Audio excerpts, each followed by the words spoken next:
Hey guys, we're back again. I've got an F head, cylinder head set up on the mill here.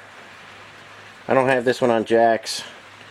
I just used a couple of pieces of shim stock. Oops. Feeler gauges right here to get this head perfectly set up level.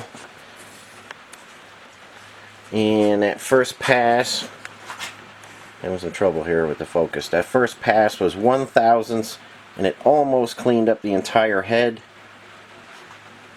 So this head, F heads in general are a lot more rigid than the L heads, and they're not as bowed. So 1/1000th almost cleaned it up, but not quite. So we'll take another pass. And if you guys were asking me about the mill, this is a Cincinnati, and it's a Sinova. And I don't know if you can see over here, but it's a 205-12 Sinova, and it had a full rebuild out in California on 189. I got it from a friend shortly after that, and it's been in my shop ever since. And it's a horizontal and a vertical, and that head, you can see it tilts left and right. And super rigid machine, super heavy duty, large motors to turn these big cutters, and it's working real good. So I'll take another pass on this head. I know I just showed you a head video yesterday, but I got the F head here. Wanted to answer a few questions about what type of mill it was. And here's the lever to operate the horizontal right there, and the head slides in and out. So it's been a good machine. This table right here, and this table will tilt 45 degrees either way if you need that to for any kind of job. And it's a real nice universal type mill, lots of power and super rigid, and I haven't used it heavy for any of its life, so that rebuild, everything still feels nice and fresh on there. So I'm going to start up the mill and take another cut.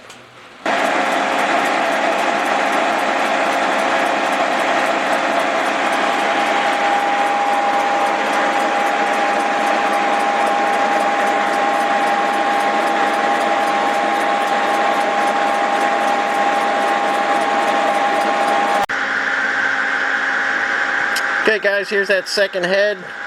Just finished crack checking it, and since I got the mill running with the other F head on there, I'm going to clean this one off and get this one going next.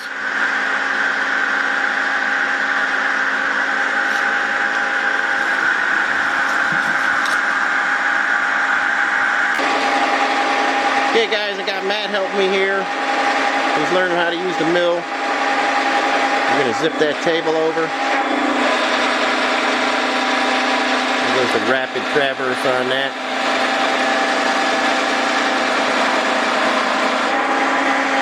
And we're going to take one more thousandths on that.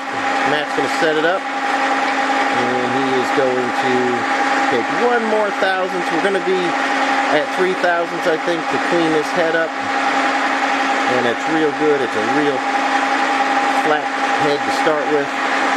So we're going to let him take over. Like I say, he's learning how to use all the machines in the shop. And he's going to dial this one in, give us thousandths, start up that spindle and go. He's just creeping up 1/1000th on the table.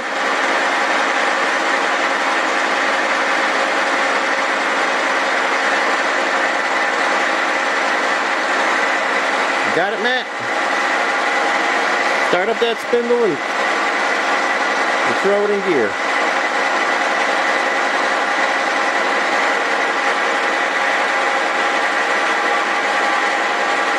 Start her up.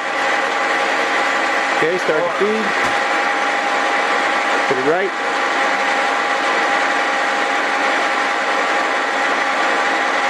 Get the spindle going. Get the spindle going. You got it. There you go. Alright. Now I'm going to walk you guys over and show you what the cat dragged in today. Everybody brace themselves. I got a new guy that you haven't seen him yet. He comes, hangs around the shop. I'm going to creep up on him. Everybody brace themselves. We're going to sneak up on him. There goes Chuckles. Alright, let's zoom in on Chuck. You never catch this guy walking around. He's always sitting. Chuck, say hi to everybody. Say hello to everybody. Hi, people in YouTube land. Get a load of that sexy dude. Okay, Chuck is a Jeep enthusiast. He's a Ford staff car enthusiast. All kinds of vehicle enthusiast. But he sits on those chairs. Look what he does to my chairs. You see one arm right there? Chuck's been in that one. Blasted the arm off that one. Hold on, here comes another one. Completely annihilated the arm on that one. So, just thought I'd show you guys.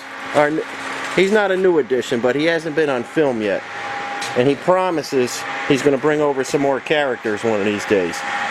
So, Matt's taking one more thousandths off that head. This head is getting ready. It's cleaned up. There's Chuck again. Look at Matt next to him. Looks like he could bite him in one bite. Look at it.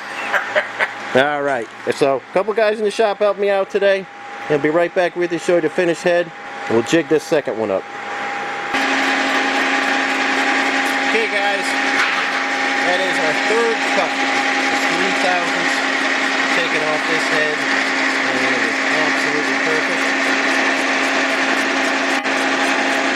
Like I say, the F heads are a lot more rigid than the L heads. And you can see it. It only took us 3 thousandths to get a perfect finish. Taking a little bit of time to jig it up just right really makes a difference. Alright, give it hell, Matt.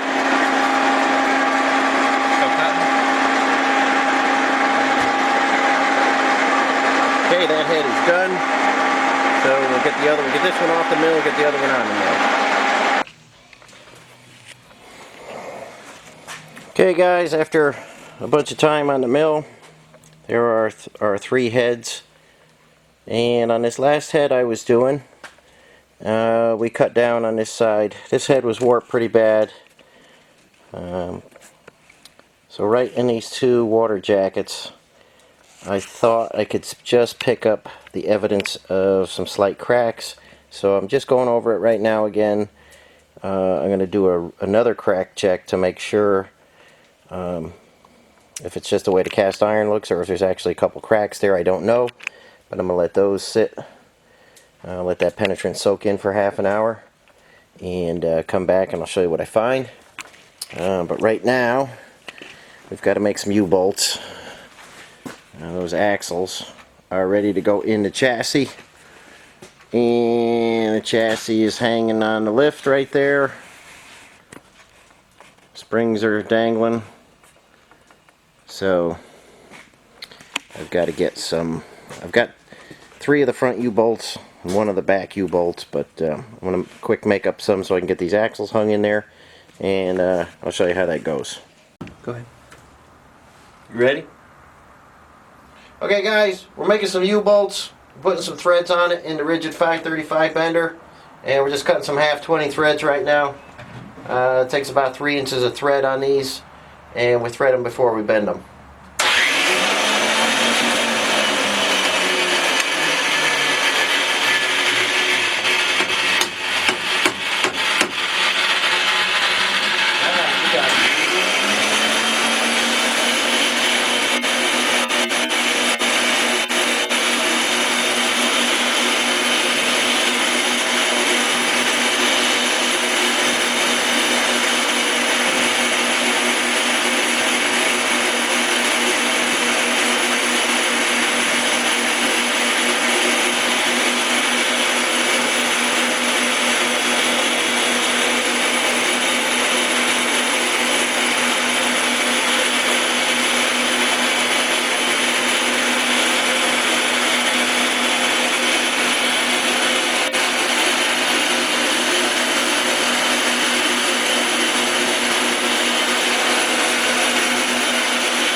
Okay guys, there's our rod, 3 inches on each side before we bend it.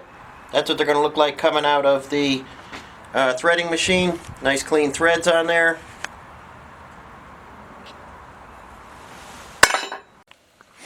Okay guys, we're going to make some U-bolts now. This is just an assortment of dies that I've made to make U-bolts for various vehicles. I'm making the back for a Dana 44 now, and I also got to make the front for the Dana 25, which is this little guy.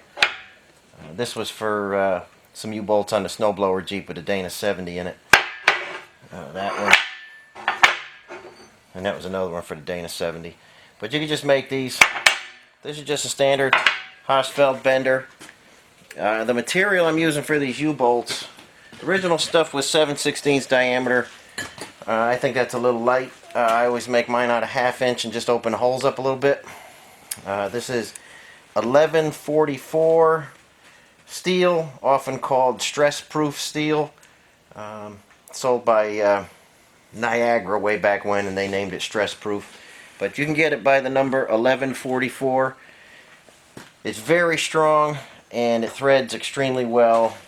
And we're just going to pull one around here. If this was just regular steel, we'd be able to just pull it around with one hand. This is kind of a bear to pull around, but let's see if I can get one coming around for you.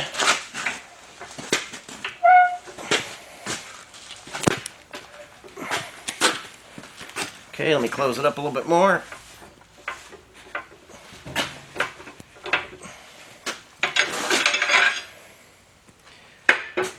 There's the U-bolt. These will be put in and then we'll cut them off somewhere in here. Not too concerned about the legs being perfectly even because they're going to get cut off after we tighten the bolts. I like to cut it just 2 threads under where the nut is. So that's for the Dana 44 rear. I've got one more to make.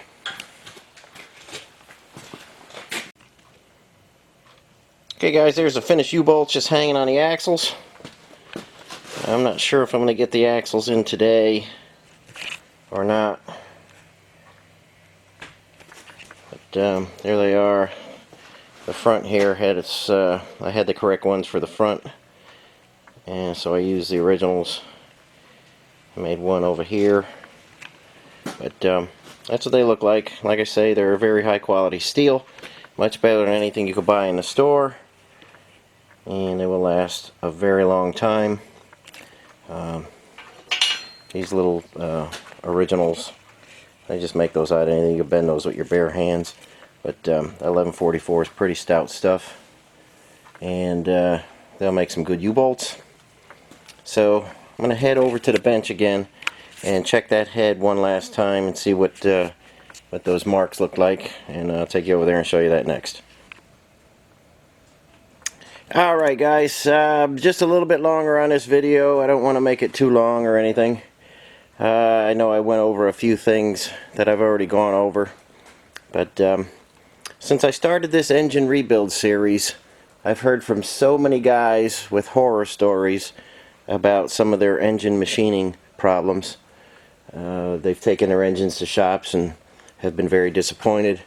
Poor quality craftsmanship. There is the L-head supersonic that's going out. I do need these 2 F-heads for 2 engine builds I'm doing. One, you know, for the snowblower Jeep, and another complete engine. But so many guys have been needing cylinder heads, crankshafts, you know, good blocks, things like that, you name it. So I pulled out a few more heads. I've got another F-head right here. And I'm going to go through this one, get this one perfect like the other ones. And what I have here, you can see the straight edge on there. This head is absolutely perfect. This is a 6-cylinder head, and I've had this head probably for about 30 years. Let me flip it over for you. Okay. There is your Kaiser Supersonic 6-cylinder head. I believe this head is new old stock. I don't believe it was ever on a vehicle. I've had this now for about 30 years. I was just waiting for the day when I was going to put a pickup truck together or a station wagon or something like that, but that day never came, and I don't want you 6-cylinder guys to think I'm forgetting about you. So here is a perfect new old stock head, except for a little bit of rust from sitting on the shelf and a little bit of dust and dirt. That is perfectly flat and ready to bolt down after just some cleanup and some paint. So that head is available if anybody needs it, and I will have an F head available because I have at this point more guys needing them than I have heads. So what I really need is when I send you guys a head, I need the core back. It's very important I get cores. If anybody's sitting on a lot of cylinder heads or anything like that, I can use them and refurbish them and get them back out into the public. And once I get going on blocks, I'm going to try and prep up a bunch of L head and F head blocks. I've heard many stories about those Chinese blocks. You know, they talk a good game, but the guy I know, the last recent one I heard about, when they put the crank and the pistons in, the connecting rods hit the block. There wasn't enough clearance even to get the pistons moving around in there without crashing the rods into the block. So another guy, there was so much junk in it. He spent weeks and weeks cleaning it. Thought he got it perfectly clean. Hot tanked it a few times. Ran it the first time, had a bunch of junk come out into his freshly rebuilt engine. So I am going on a crusade to try and have blocks on the shelf so you guys don't have to go that Chinese route. Myself, I would probably go through about 100 blocks to get a good American-made one. I just don't feel good about having a poor quality Chinese block in any of my vehicles. But choice is up to you. So what I do need, if anybody's sitting on any cores, I do need some cores. We could talk about some price and how to get them here, but the cylinder heads are going fast and I can't keep up with them, so please be patient. I will have this 6-cylinder head is ready to go, so if anybody needs that, that doesn't need anything. Give me a couple weeks on the F head. I've got to order some parts in, things like that. I've got other projects, but that L head you can see is boxed up and ready to go. So as soon as they come off the mill, oil them down, put them in a box, and they go out. I wish I could send out some F heads right away, but I need those too. I will have one shortly. So everybody hang in there with me. I'm working as fast as I can, and I'm sorry I can't get to everybody personally. I know a lot of guys want to talk on the phone, but I just don't have time to talk on the phone and get things done. So email is the best way to contact me, and if you're having problems, just let me know what the problems are. I'll do my best to help you through it. And like I say, I just don't have enough hours in the day to talk on the phone. You know, usually when I go in at night, I I take care of emails, and sometimes very early in the morning. But I will get back to everybody that has trouble. Just hang in there. And thanks for watching this video. And I'm going to end it here. And like I said, working as fast as I can to get heads out to you guys. And I don't have any excess cranks right now. And I know there was a few guys wanting some crankshafts, but I'm going to try and get ahead of the crankshafts as well. So hang in there. Keep watching the videos. Got a lot more to come. And I'll catch you on the next video.